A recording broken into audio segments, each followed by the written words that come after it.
Eve, another big win at the weekend. Must be a really happy place to be involved in here.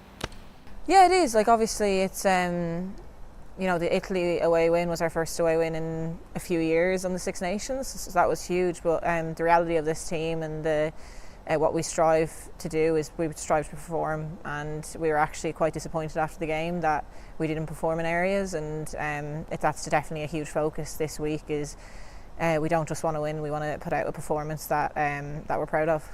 It's actually interesting, as you say. Scott spoke after the game, 40 points on Wales.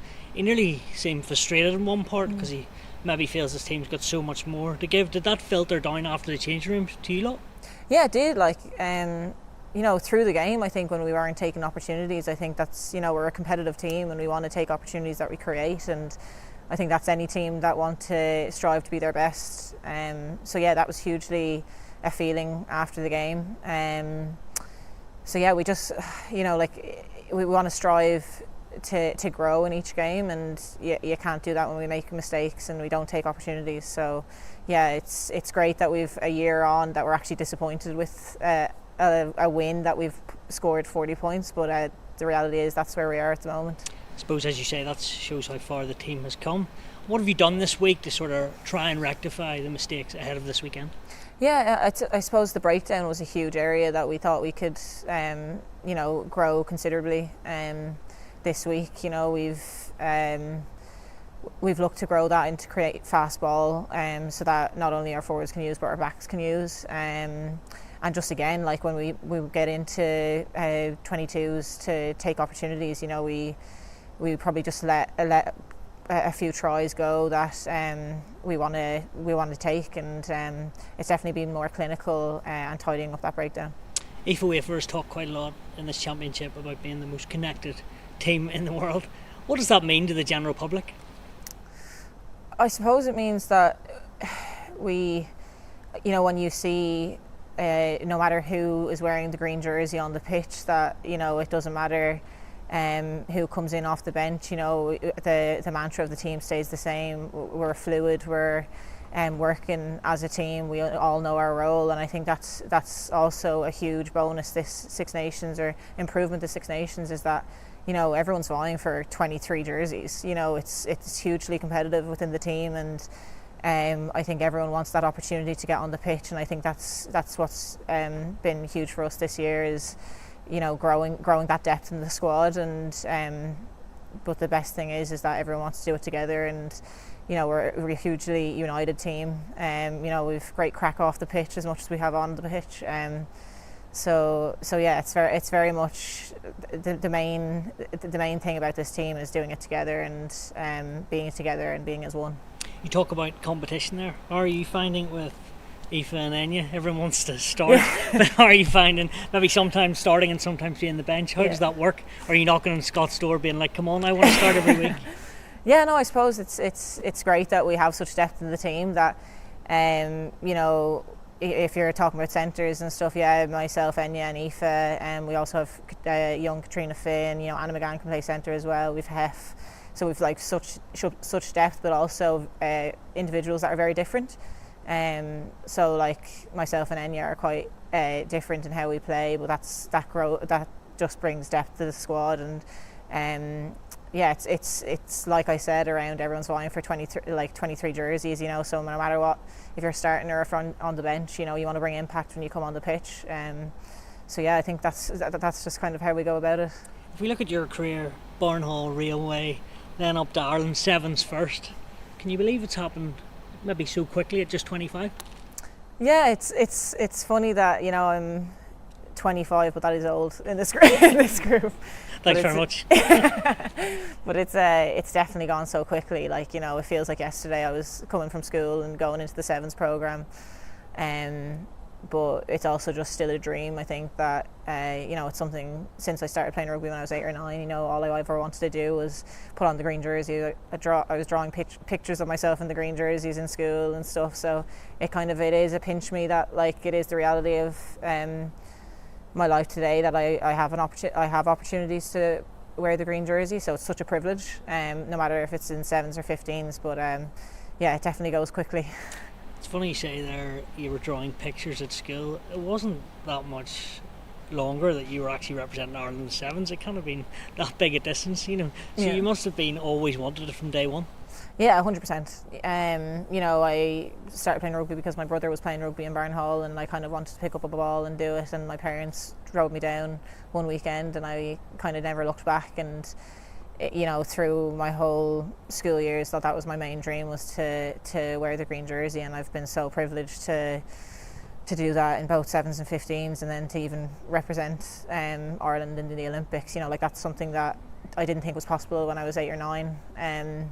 It wasn't possible. So the opportunities that rugby has given me and has been huge in my life, and it's definitely changed my life for the better.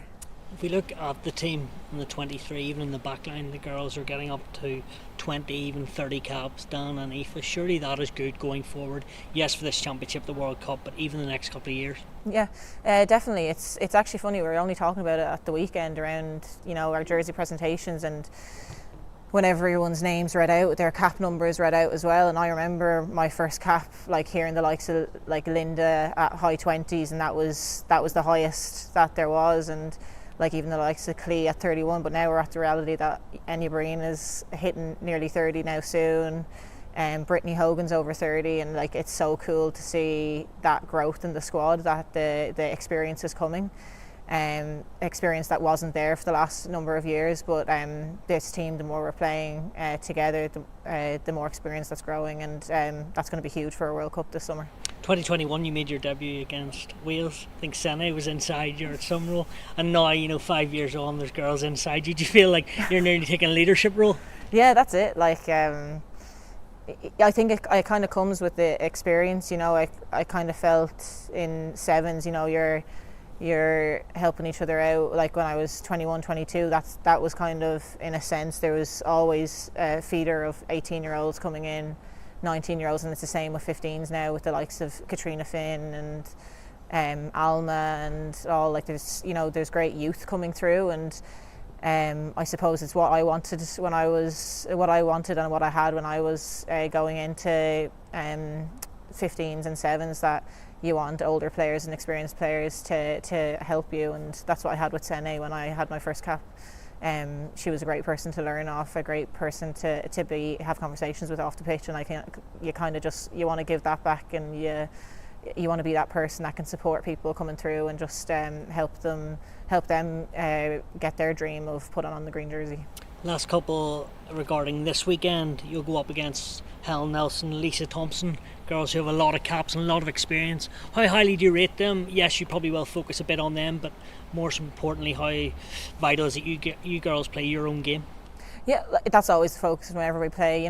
We play great opposition, but like you said, Helen Nelson, Lisa Thompson, Emma Orr, great players, and I've played Lisa Thompson a good few times, especially in sevens. I think remember last year playing we played against each other in the Scotland-Ireland game, the last game of the Six Nations, and then trained against each other 2 days later in Singapore when we were playing in the sevens. So we have a great relationship with them, but they're great players, and we as a team, we want to push ourselves, we want to challenge ourselves, and it's going to be a great opportunity this weekend to challenge ourselves against a great Scottish team, a team that we've been nip and tuck against in the last number of years, and we got one up on them last year, but they got up on us the year before, so it's going to be an extremely competitive battle, but our main focus is going out not just to win, but to put a performance in that we're happy to build into a World Cup prep that we have confidence to really grow.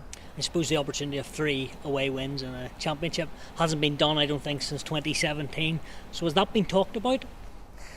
I think it's not directly, but I think it's always, we strive to win each game, and it's definitely something we want to come out of the Six Nations. It's the best thing that we can do now coming out of the Six Nations is to walk away with three away wins, and it would be huge for the team to do that. But again, it's we want to be proud of ourselves, and we want to perform at the best that we can. And if that comes away with with a win this weekend, that would be huge for the team. In the 5 years you've been involved, is this the strongest environment you've been part of? Yeah, it's huge. It's I think it comes with the coaches we have, having Scott, having Hugh, having Codders in the line out, you know, and Dennis for the scrums, and then like even the fact that we have Gareth Steenson as a kicking coach, you know, it always evolves our skill.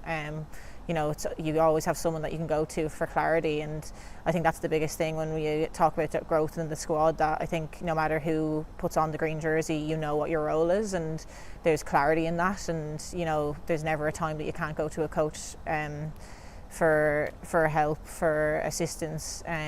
So the fact that not only are coaches helping us to grow, but we're pushing each other on, it's the most competitive environment that I've experienced in a long time. Yeah. Good stuff. And finally, with the World Cup down the line, yes, you want to win this weekend, but even for momentum, it is your last competitive game going into the group stage, I suppose, in 4 or 5 months' time.